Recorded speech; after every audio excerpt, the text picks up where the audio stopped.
Não existe uma resposta única, mas há diferentes interpretações segundo o ponto de vista histórico, filosófico e científico, sobre a forma primeira da religião, isto é, o modo mais primitivo e originário pelo qual o ser humano expressou sua relação com o sagrado.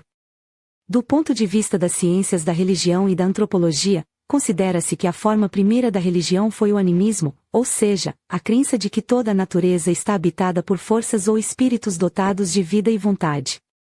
Essa concepção foi formulada de modo sistemático por Edward B. Tylor no século XIX, em sua obra Primitive Culture, 1871. Para ele, as religiões nasceram da tentativa do homem primitivo de explicar os sonhos, a morte e os fenômenos naturais, concluindo que há uma alma ou princípio vital em todos os seres. O animismo seria, assim, a primeira forma de religião e o ponto de partida de todas as crenças posteriores, das quais derivariam o politeísmo e, mais tarde, o monoteísmo. Outros estudiosos, como James Frazer em The Golden Bough, viram a magia como estágio ainda anterior à religião. Para ele, o homem primitivo acreditava poder controlar as forças da natureza por meio de ritos mágicos, somente quando percebeu que não tinha poder sobre essas forças é que começou a adorá-las e a suplicar sua benevolência, dando origem à religião propriamente dita. Em contrapartida, autores como Emily Durkheim, em As Formas Elementares da Vida Religiosa, defenderam que a forma primeira da religião não é o animismo nem a magia, mas o totemismo, o culto coletivo a um animal, planta ou símbolo que representa o clã. Para Durkheim, a religião surgiu da vida social, o sagrado é a própria sociedade projetada simbolicamente, e a veneração dos totens expressa a coesão e a identidade do grupo. Do ponto de vista fenomenológico e filosófico, pensadores como Rudolf Otto e Mircea Eliade afirmaram que a forma primeira da religião não pode ser reduzida a uma explicação psicológica ou sociológica. Ela nasce de uma experiência fundamental diante do luminoso, o sentimento de temor e fascínio diante do mistério do ser.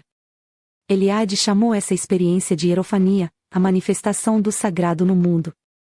Assim, a primeira forma de religião seria a vivência imediata do sagrado na natureza, nos ciclos da vida e na presença dos fenômenos cósmicos, antes mesmo da formulação de crenças organizadas ou de ritos complexos.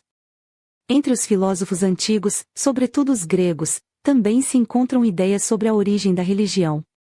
Aristóteles via a religiosidade como uma consequência natural da razão humana diante da ordem cósmica, que Epicuro, ao contrário, via-a como fruto do medo e da ignorância. Já Cícero, influenciado pelos peripatéticos, acreditava que a religião nasceu da contemplação racional do céu e dos astros, degenerando depois em superstição e mito. De modo geral, pode-se dizer que a forma primeira da religião foi uma consciência primitiva do sagrado, anterior à separação entre natureza, homem e divindade. Essa consciência se expressou de modos variados: animismo, totemismo, culto aos antepassados, adoração dos astros ou das forças da natureza, mas sempre marcada pela percepção de que há uma realidade superior, misteriosa e poderosa que se manifesta no mundo. Antes de existir doutrina, moral ou teologia, a religião foi vivência, admiração e temor diante do mistério da vida e da morte. Essa é, em essência, a forma primeira da religião, o despertar da experiência do sagrado na consciência humana.